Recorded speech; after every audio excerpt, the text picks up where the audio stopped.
Bonjour Gargana Guincheva. Bonjour. Vous êtes professeur de marketing à EDHEC Business School. Oui. Et adapter un contenu, que ce soit un livre, un jeu vidéo, etc., en film, on a tous en tête un certain nombre, finalement, est-ce que c'est toujours une bonne idée? C'est la question que vous posez avec Philippe Aurier. Tout à fait. Donc, ça dépend. Des fois, c'est une bonne idée. Si, par exemple, on regarde Peut-être, pourquoi on voit une opportunité business a priori dans l'adaptation? Parce que c'est quand même un grand classique. Tout à fait.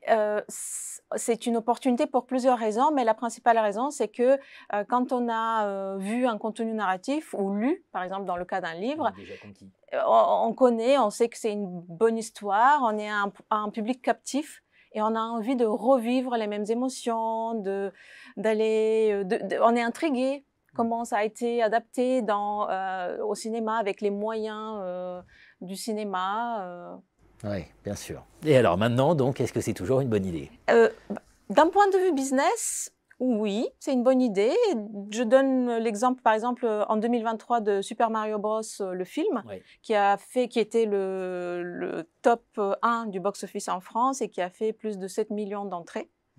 Donc oui, on peut dire Pense à Barbie aussi.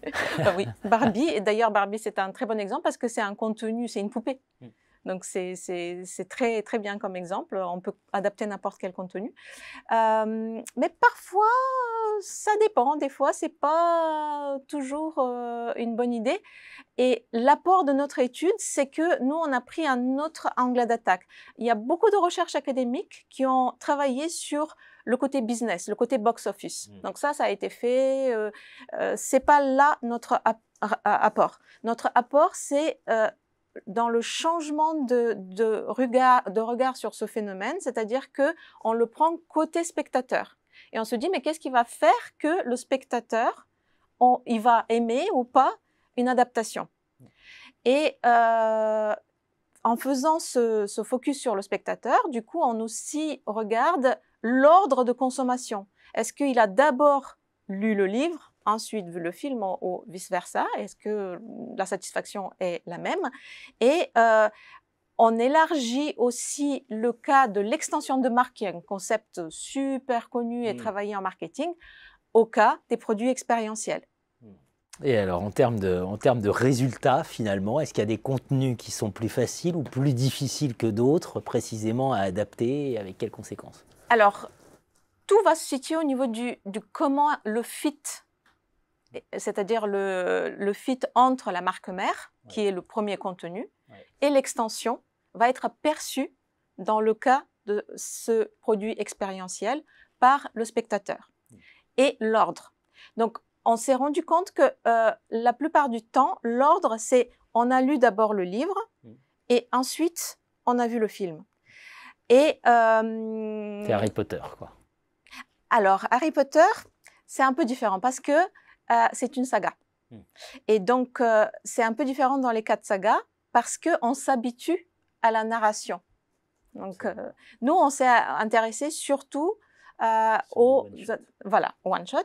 Et on se rend compte que dans ce cas-là, quand on a d'abord lu le livre et ensuite on a vu le film, la satisfaction est bien meilleure. L'autre cas, quand on a d'abord vu le film et ensuite, c'est un peu plus compliqué parce que ça demande plus d'efforts en termes de temps déjà, de lire un livre, un film, c'est 2 heures maximum. Et c'est plus compliqué déjà. Des fois, on commence à lire, mais on se dit « Oh, mais je connais l'histoire » et on finit pas. Donc, notre recherche montre que dans ce cas-là, c'est un peu plus compliqué. Et c'est de toute façon très compliqué parce qu'il faut faire attention à l'expertise aussi. Et les experts, ils ont tendance à peut-être être plus exigeants. Bien sûr. Donc, mauvaise nouvelle pour les parents qui pensaient que si leur enfant voit un film sur un livre, finalement, ils peuvent se passer de la lecture du livre. Ben non, pour que ça marche vraiment, il faut lire le livre d'abord. Donc, mauvaise nouvelle pour les enfants, surtout. Oui. Merci à vous. Merci.